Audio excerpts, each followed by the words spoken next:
Good morning. Good morning. Okay. Now, by now, I have had breakfast with every cluster, and I'm glad to know that everyone is having fun. However, while we are having fun, time flies, right? Because the cosmos is now more than half over. Yeah. Well, keep up the good work. Okay. So the theme of today's and next Tuesday's Discovery Lecture is on nanotechnology and its applications to several important areas. For example, we have all witnessed the rapid progress of microelectronics over the years, even in your generation. Cell phones have become smarter and smarter, thanks to computer chips becoming smaller and more powerful. On the other hand, batteries and chargers remain pretty much the same. So it is a pleasure for me to introduce to you today's speaker, Professor Shirly Meng of Nano Engineering Department here at UCSD.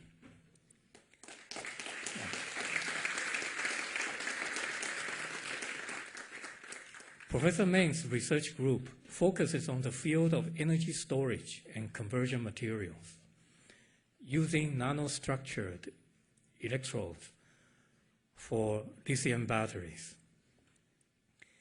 and conversion materials. So Professor Meng obtained her bachelor degree from Nanyang Technological University in Singapore and her PhD degree from the Singapore MIT Alliance of National University of Singapore. I think, I talked to some of you about Tiger Moms, right? So she just told me she's a product of Tiger Mom. So she then, after her PhD degree, she worked at MIT and then was assistant professor of material science and engineering at the University of Florida. 2 years ago, we recruited her to our newly formed Nano Engineering Department. She combines computation and selective experiments rather than trial and errors for rational design of new materials for lithium batteries and thermoelectric materials. So let us welcome Professor Meng.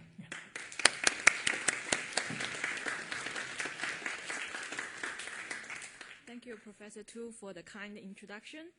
I saw some people brought pillows, and I hope it's going to be redundant. You don't need a pillow during my talk. So I'm going to discuss a very exciting topic in the field today, electrical energy storage.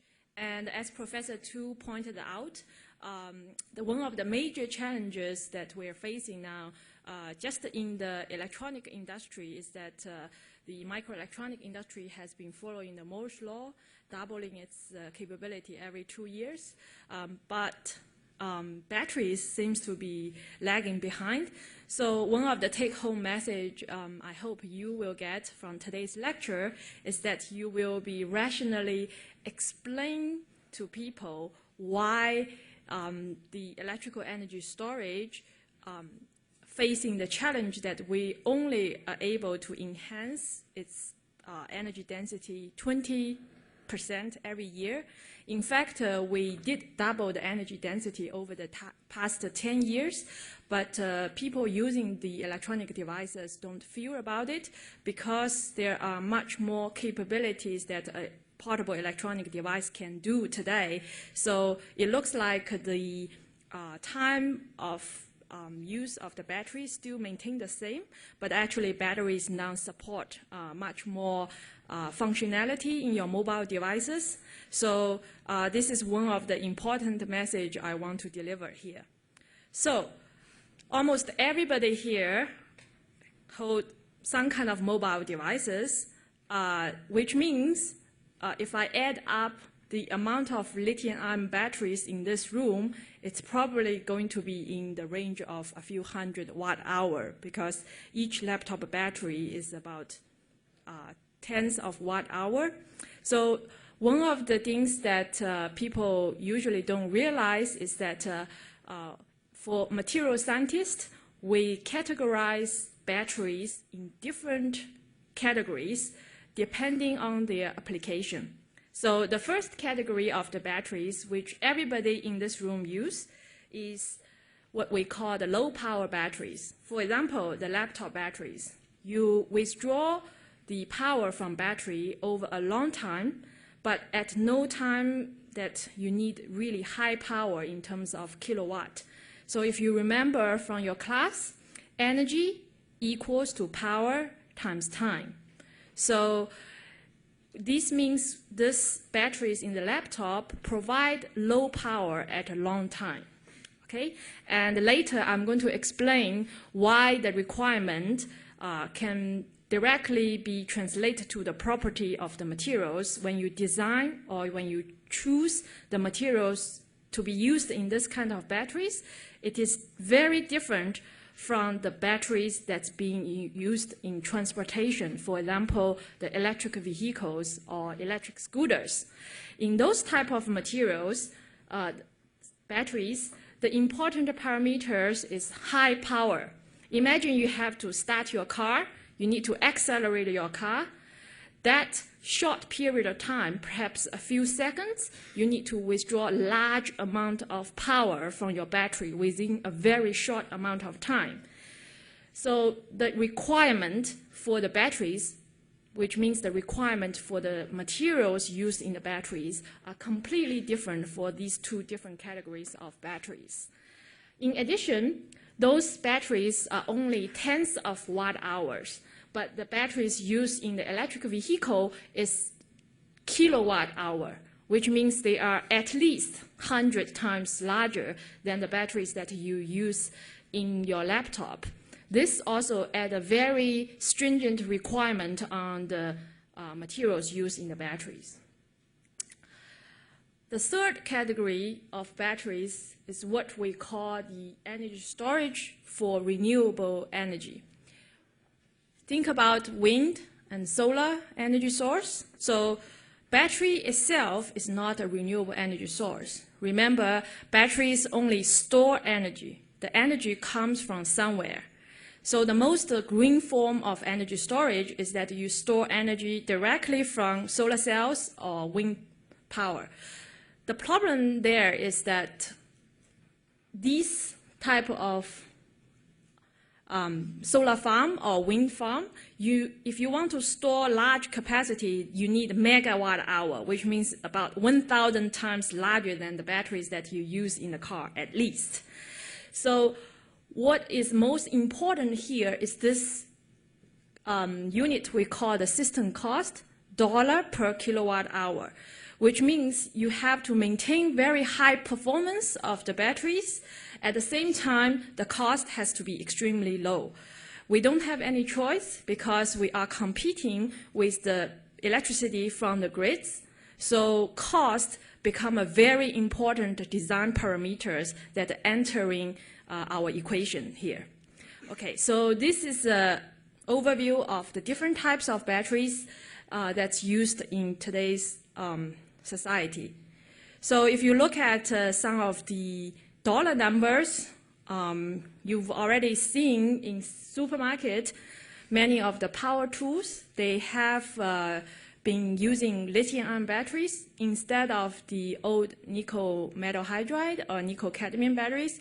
I realize for this audience, many of you probably never even used the nickel cadmium batteries, but I'm sure your teachers have used that.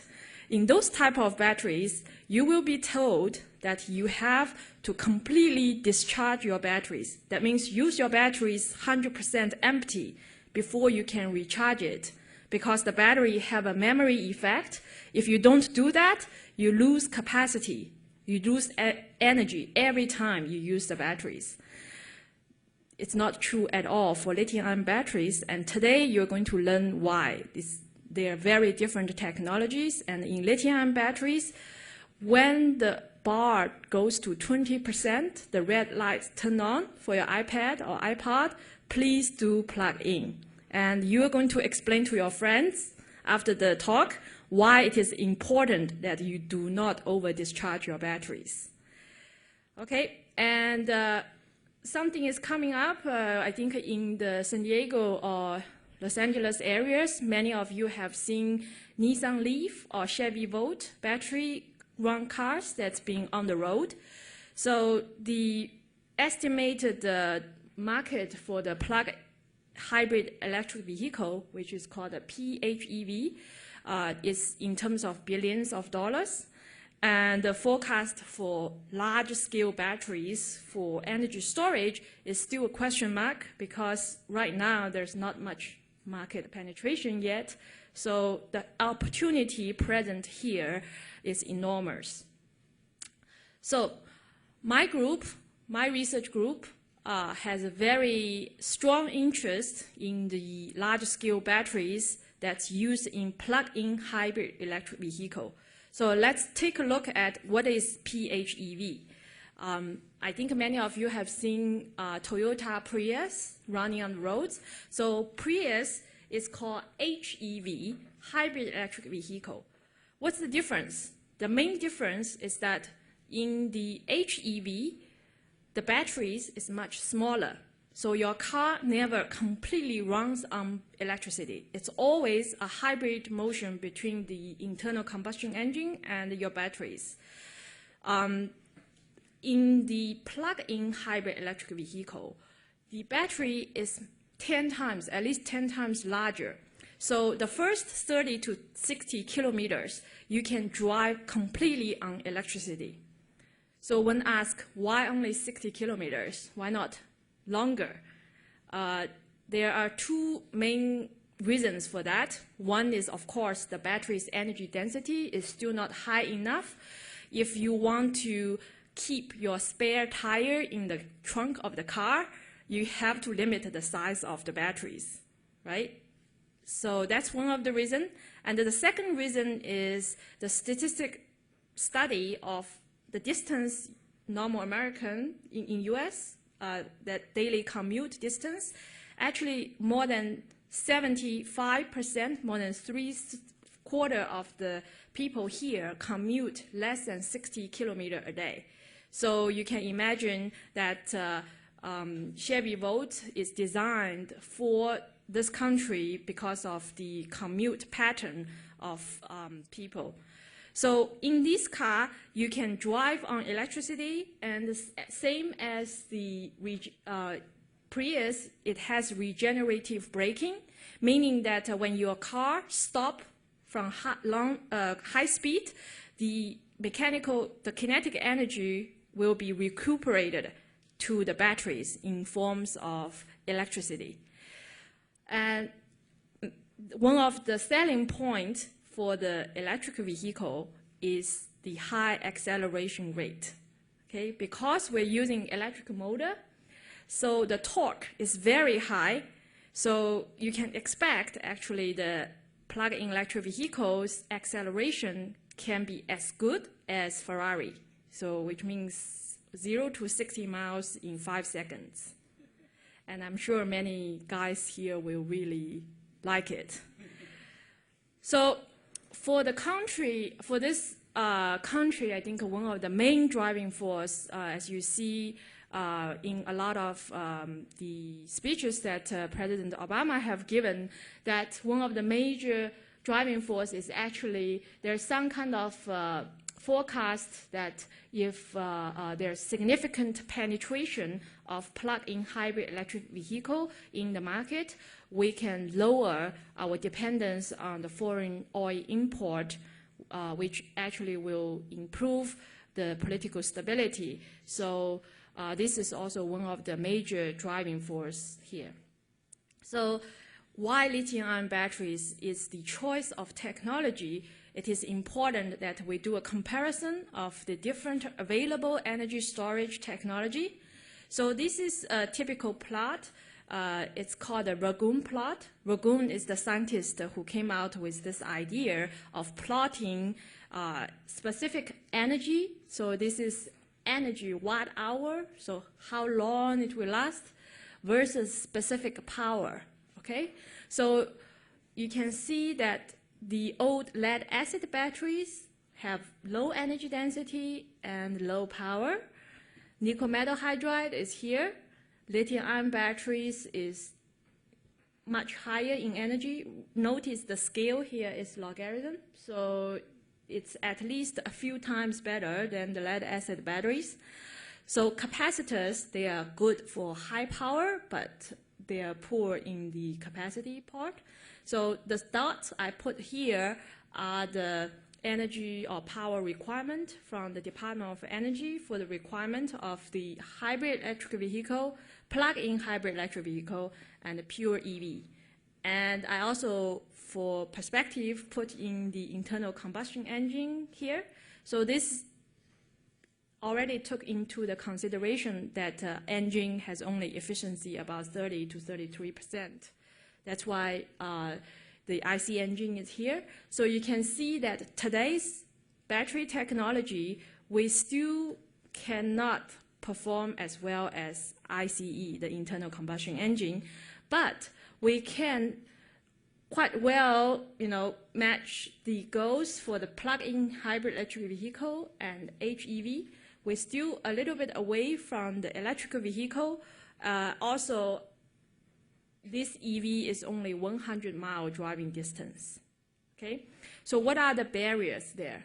The barrier includes costs, but the cost is normalized by energy density. So meaning you need batteries that perform better, but can be produced at much lower cost.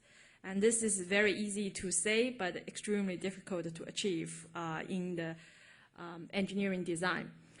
Safety, so as the batteries increase 100 times larger from the laptop batteries to the car batteries, you can imagine the safety is a major, major concern of many of the automobile companies. Already we have seen a few news in the past that the fires, laptops catch fires, so we don't want that to happen, and safety is very important. And one of the most important criteria that actually prevent many of the batteries to be used in the electric cars is cycle life. For your laptop, I think many of us change laptop probably less than 5 years. You change to the next generation. So you don't actually encounter the problems that your battery life is going low and you have to replace your batteries.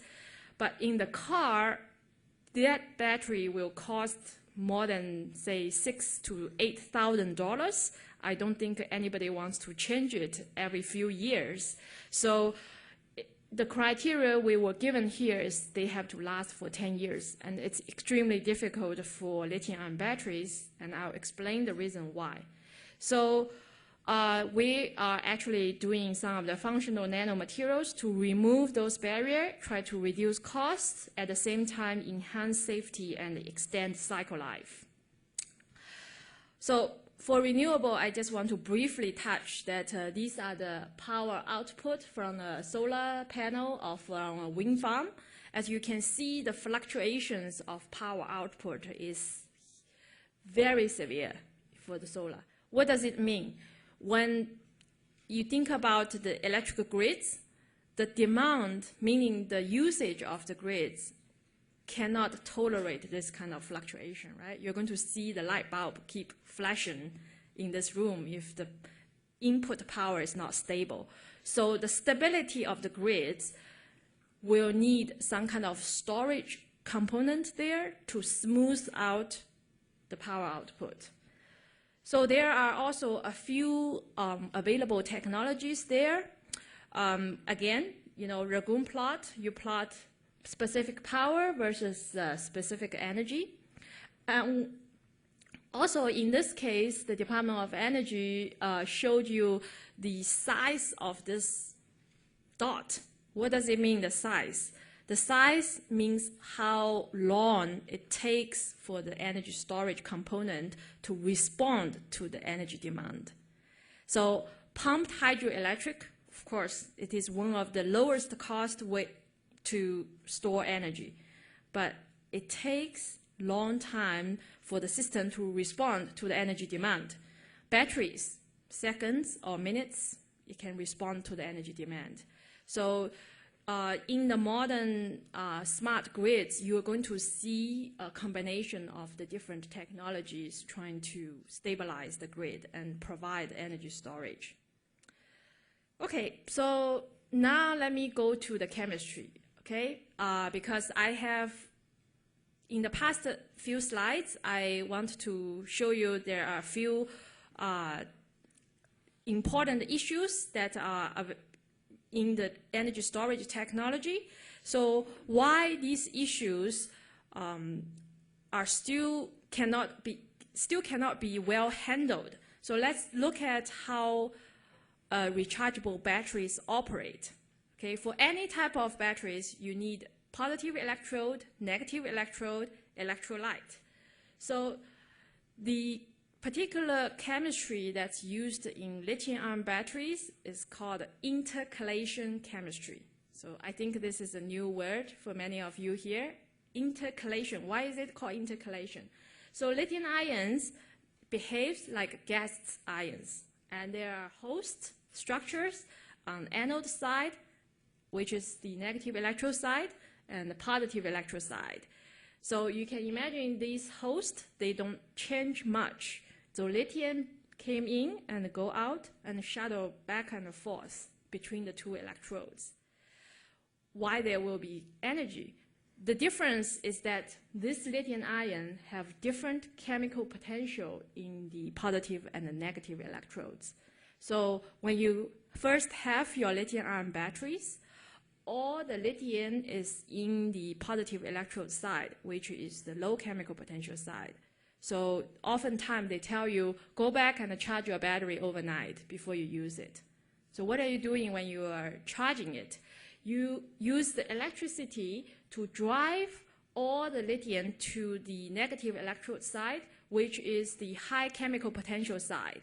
That's where you store the chemical energy. Okay? When you unplug it, all the lithium is in the high chemical potential side. Then, when you use it, that's when the chemical energy gets released. The lithium spontaneously moves from the high chemical potential side to the low chemical potential side. It releases the electrons, and that's what it light up your iPod or iPad. Okay, so rechargeable batteries or secondary batteries means that you can do that tens of thousands of cycles. And it's exactly because of the intercalation chemistry, these host structures don't change much, and lithium can be shuffled back and forth. So there will be no major disruptions in terms of the transport of lithium. So this process can go on for tens of thousands of cycles. So one of the main advantages for lithium-ion batteries is the voltage, meaning that the chemical potential difference between the positive and negative electrodes, you can find materials that have huge chemical potential difference, which will be 3.6 volt. In the nickel cadmium or your traditional AAA or AA batteries, you can only do 1.2 volt because in those battery technology, hydrogen is the mobile ions and the potential is only about 1.2 to 1.5 volt. So you can imagine to power up a mobile device, the device only gets turned on if you exceed 3.5 volt. So you need many more batteries to power up, but if you use lithium-ion batteries, you need only single cell. So can the battery last forever? The answer is no. So now we go a little bit in depth and look at the structures. Okay? It turns out the negative electrode is something everybody here knows. It's graphite. I'm sure you have learned it in your class, the structure of the graphite. If you look from top view, each graphite layers, 6 carbon arranged in the hexagon form, and those carbons, they are stacked. So this is what we call layered structures.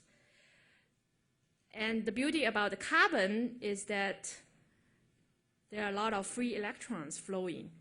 Okay? So what happened here is that the lithium ion can intercalate, and there's certain kind of charge transfer between lithium and the carbon. I'm not going into the details, but the carbon graphite have pretty decent capacity, which I gave you a number, 300. At the moment, it doesn't mean much to you, but wait until we see the positive electrode side. Remember, we have to find the materials that have very different chemical potential for lithium. So the chemistry for the positive electrodes are very different and much more complicated than the graphite.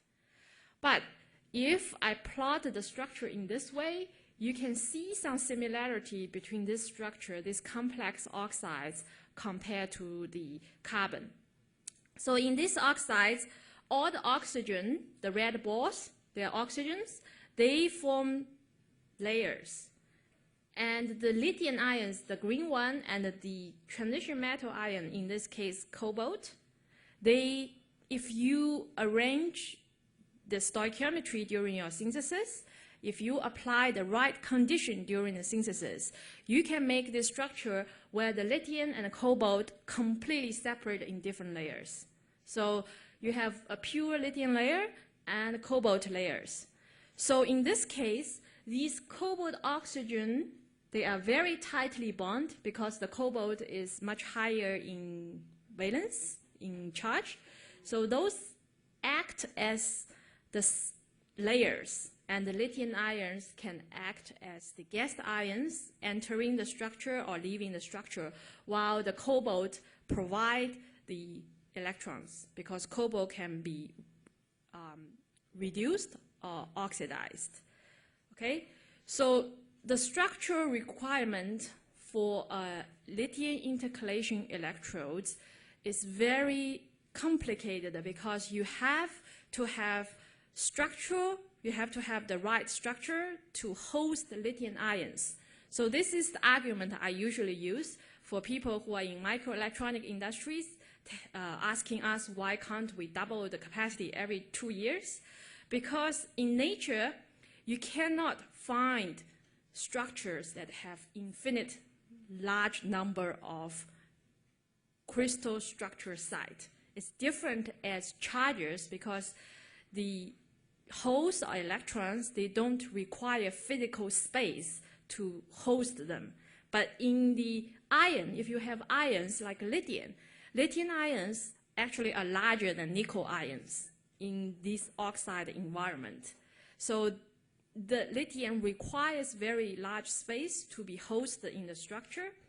So for example, in this positive electrode materials, which is in your laptop batteries that's currently being used, the capacity is only half of what is available in the carbon negative electrode. That makes sense, right? Because all these COO, they don't directly contribute to the capacity, but the weight of the cobalt oxygen is much higher than carbon. So the capacity suffers a lot because of this type of structure. So in summary, the selection criteria for electrode materials, you have to take into consideration of all different parameters at the same time. One of the most important one is voltage. Remember, single cell voltage turn on mobile device. You can't use nickel metal hydride to one cell to turn on your mobile device. So voltage, capacity, meaning how many crystallographic sites are there available for lithium to go in. And these two parameters decide the energy density. Power is determined by how fast energy can be extracted. So in the electrode materials, the lithium ions have to be extracted, electrons have to follow. So both ionic and electronic mobilities are very important. So talking about electronic mobility, one of the things I want to stress here is that we are not dealing with metals now. These are oxides.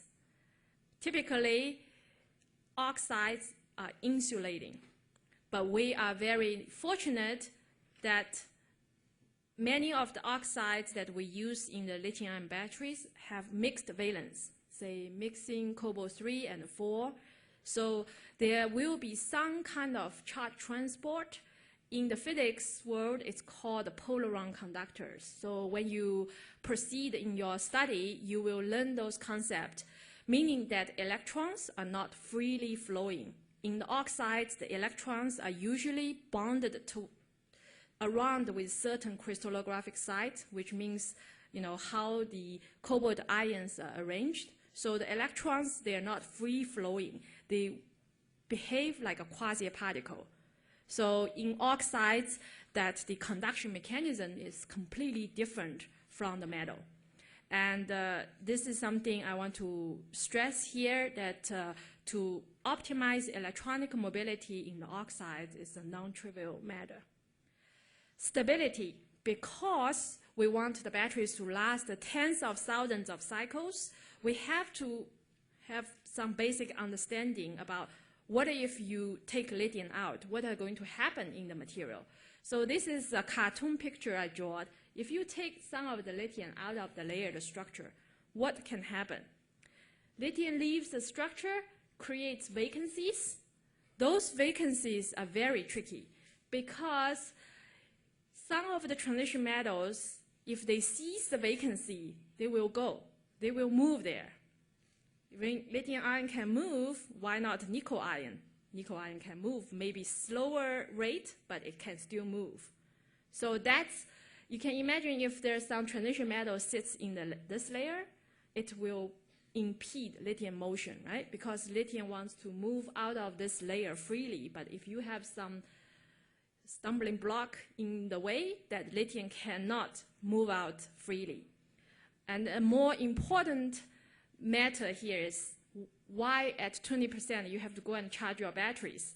If you take the lithium out completely, all right, when you have lithium in the structure, there's this oxygen-lithium-oxygen bonding. If the lithium is out, this oxygen sees this oxygen. There is no bonding, so it's only very weak van der Waals force, and any thermal instability can collapse the layers. So, which means if you over-discharge your batteries and the battery experiences some kind of instability, the material will fail, or part of the materials will fail. And that's often where you see the capacity fading in the materials. Okay? Safety and cost, I don't have to stress more. In terms of cost, this is something we are working on to get cheaper raw materials and to change the traditional high temperature synthesis method. So you can lower the cost by changing the raw materials, modify the synthesis process, or you can change this value by improve the performance of the battery. So I already mentioned that there are these layered materials that's dominating lithium-ion battery in the past 2 decades. What about new materials? So the materials, this layered material is really suitable for portable electronics, but I mentioned about some of the problem that if you over-discharge your batteries, those layers will collapse. When they collapse, they also give out oxygen, okay? Which means, imagine you have oxygen in the sealed containers, probably not a good thing, right? It will explode under certain condition. So these type of batteries, perhaps not most suitable for large-scale vehicle application. So one of the beauty about the lithium-ion battery is that you don't have to stick to a single chemistry. there are many, many chemistries that can act as the intercalation or the host structure for lithium. One of the other type of structure is called spin-out.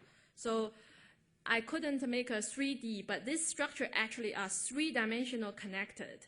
And the lithium have many sites in this structure as well. The problem with this is that there's also a lot of vacancies in this structure. So the overall capacity is not much higher. I mean, it's actually lower, slightly lower than layer materials, but the structure stability is very good, you can imagine, because those transition metal, oxygen, octahedra, they are three-dimensionally connected, so you don't have this kind of layer collapsing problem. More recently, just over the past 7-8 years, there's another group of materials called the olivine. This structure is more complicated. It's LiFePO4, so 4 different elements. In those materials, the lithium is actually in a one-dimensional tunnel. This material can have ultra-fast rate, because if you make those materials correctly, these 1D channels, the lithium can go in and out at really fast rate. And the downside of this is that the voltage is slightly lower than the other material, which means that your energy density will suffer.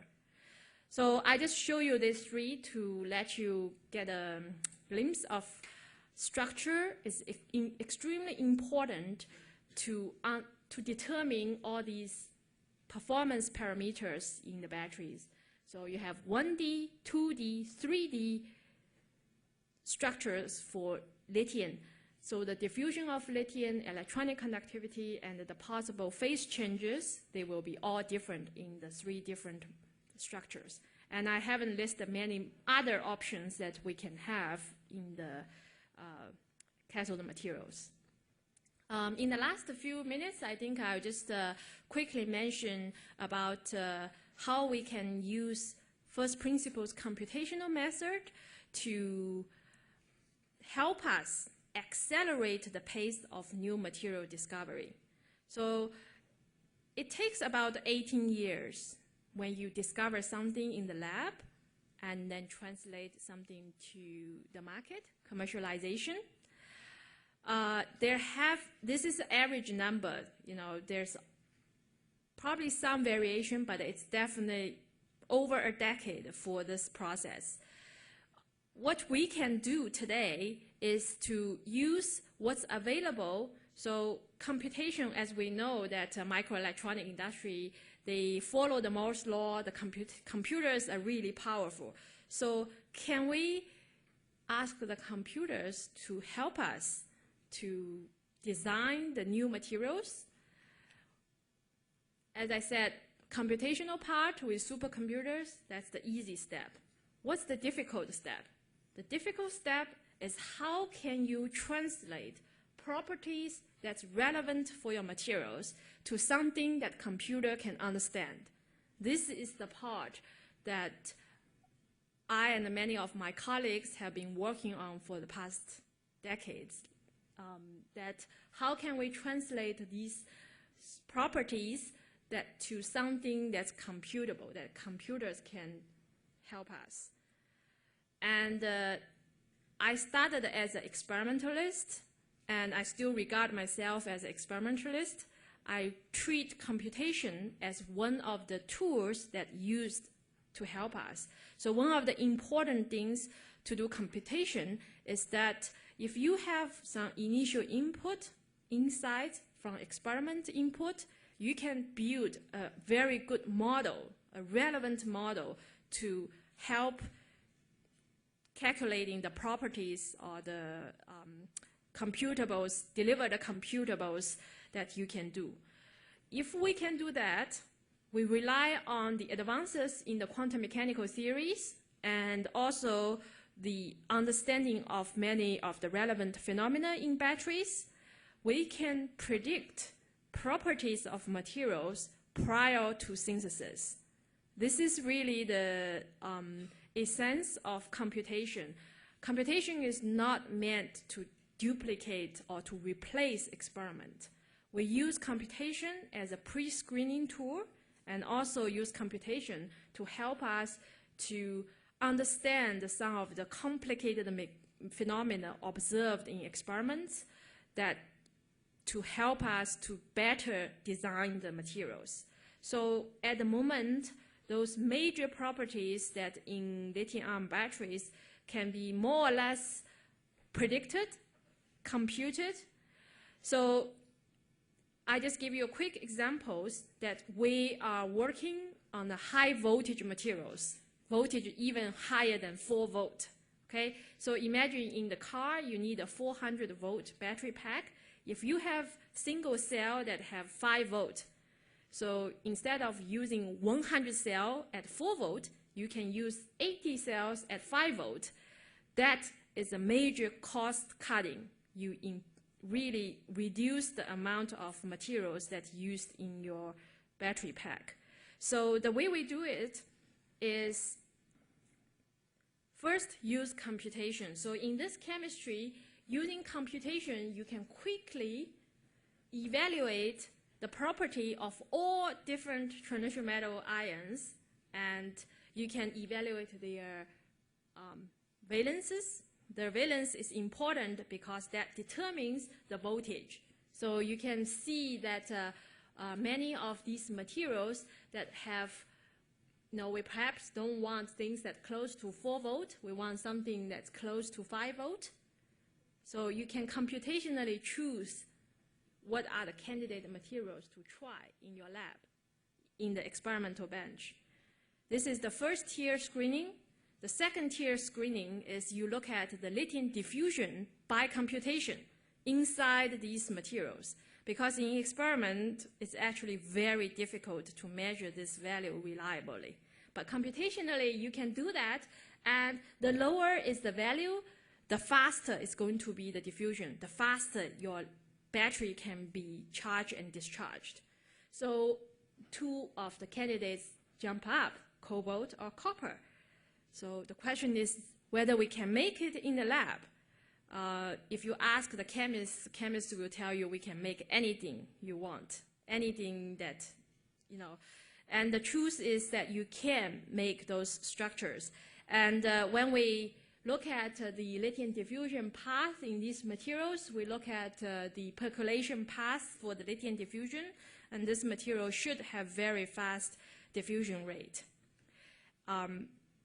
Just show you that in the lab we can make them and we can test them in the lithium-ion batteries. We also measure the lithium diffusion coefficient in these materials, and you can compare the copper-doped materials with non-copper-doped materials, and you can see the copper-doped materials have a much higher diffusion coefficient. So this is one of the examples we show that the first principles calculations can guide us to look for the right materials.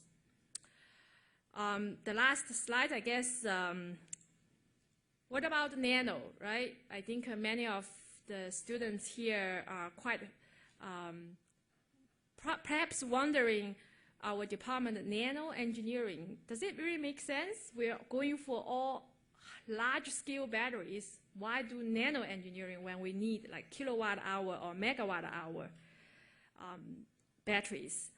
The point here is that the large-scale performance is controlled by the phenomena happen at nanoscale.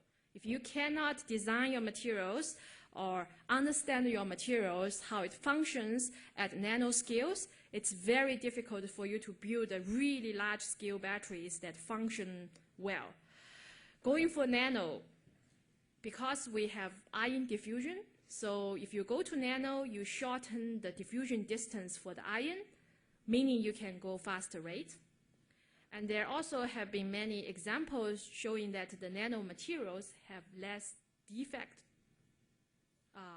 It can tolerate much more defect. So one of the examples I showed here is that instead of using intercalation chemistry, you can give up intercalation chemistry. If you have make nano materials, you can allow the structure to completely falling apart and reform within very short amount of time, Because you're in the nanoscale, so those formation, they can happen at a very fast rate. So you don't have to necessarily stick to intercalation chemistry where the host structure does not contribute to the energy density directly. And the second thing is some of the low dimension nanomaterials have advantage in terms of stability. So if you imagine that the lithium comes in and go out of materials that introduce volume change, if you have these kind of nanostructures, there are a lot of empty space between the nanostructures. They will allow for volume change, and therefore they can last much longer. There are a lot of problems with nanomaterials that's used in the lithium-ion batteries. One of the major issues is the safety due to interfaces. Because if you go to nano, you create a lot of interface between the electrode and electrolyte. And the electrode and electrolyte is where all the instability happens. So this is an important control parameter. And the second important thing is packing density. Many of the nanomaterials, they have poor volumetric density, right? Because it's made into nano, so there are a lot of free volumes in between of those nanowires or nanoparticles. Think about in battery applications. In the car, you are more restricted by volume than weight. So a lot of the nanomaterials, they actually have lower density than water. Those nanomaterials, they flow on water if you try it. So with that kind of density, you actually cannot make very high volumetric energy density batteries for electric vehicles. But this is more or less a challenge that many of us are taking on right now, because we believe we can make nanocomposites that still have very high energy density. I just show, this is probably a little bit complicated, but just show you that we can make nanocomposites that the energy density exceeds that of lithium cobalt oxide by 2 times. This is basically what you take one structure with another structure, you make them into nanocomposite, interconnected nanocomposites. And you don't need to sacrifice too much of the free volumes, and at the same time, you can take advantage of both structures. So back in 1970s, the United States have experienced the crisis in energy. And as I see today, in the 2010, similar crisis happened. And in fact, if you look at the history of the batteries, a lot of it have already been investigated. But today, we have better tools, we have better understanding of the materials, we have better control of material synthesis. So it's with that belief that we think we can do better to solve the bottleneck problems that have been previously investigated. So you will see in the next few years, the energy storage area will be very much emphasized in this country, because most of the renewable energy sources cannot be made economically viable without a good energy storage component. So hopefully today I taught you some of the basic concepts of, about energy storage systems, and from here you can take on to read more papers or books about energy storage, and I welcome any of the questions from the audience. Thank you.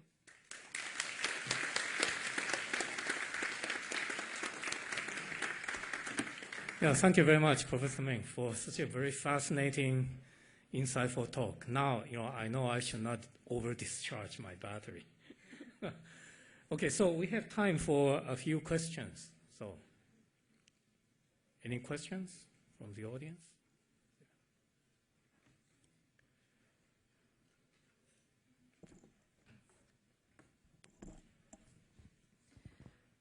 How exactly do you make nanomaterials, like using a microscope? Yeah.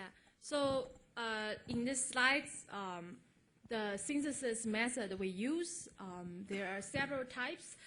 Actually, the most scalable technique is probably soft chemistry, meaning that in the solution base, that you use certain kind of sol-gel co-precipitation method. Those methods will enable you to scale up the nanoparticle synthesis, meaning you make precursors, you do the proper heat treatment, that you can obtain nanoparticles. A second method is what we call the bottom-up approach, meaning you use some kind of template. So you have template with a lot of nanopores. In nature, usually it exists in either sapphire or in the aluminum oxide, anodized aluminum oxide. You can make nanoparticles in those pores. The beauty about those is that the size distribution is very well controlled, but it's very difficult to scale up using that method. So we try both methods in our lab, but my personal favorite is the soft chemistry method through solution-based chemistry.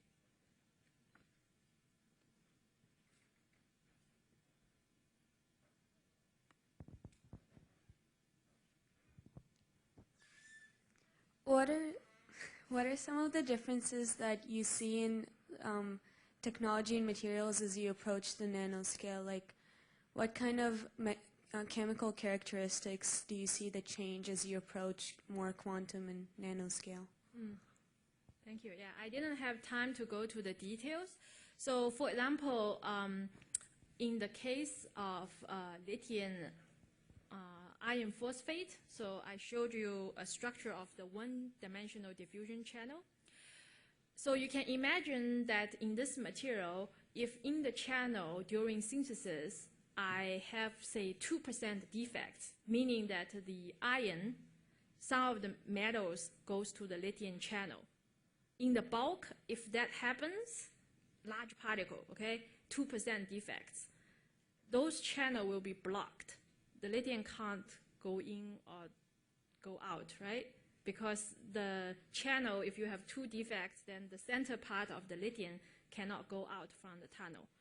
But if you made them into nanomaterials, because the dimension is so small, and you still have 2% defects, say, but instead of they all sitting in one channel, there will be one in each channel. So the channel will be still open on both ends, even though you have that defect in it. So that's one of the examples that why I say the nanoparticles have higher defect tolerance. It has defects, but it still works. It still function well as intercalation materials. So that's one of the examples. And the second example is we don't have to use lithium, right? We can use sodium ion. We can use magnesium ion. So the challenge using magnesium ion, each magnesium carry 2 charges, which means the diffusion is very slow.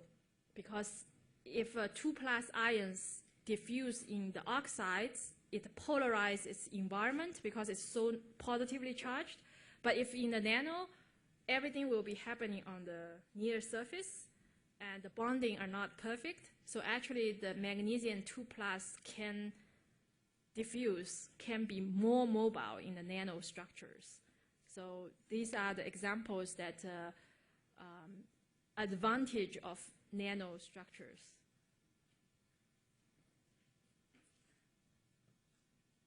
Any other questions? Okay, if not, let's thank the speaker again.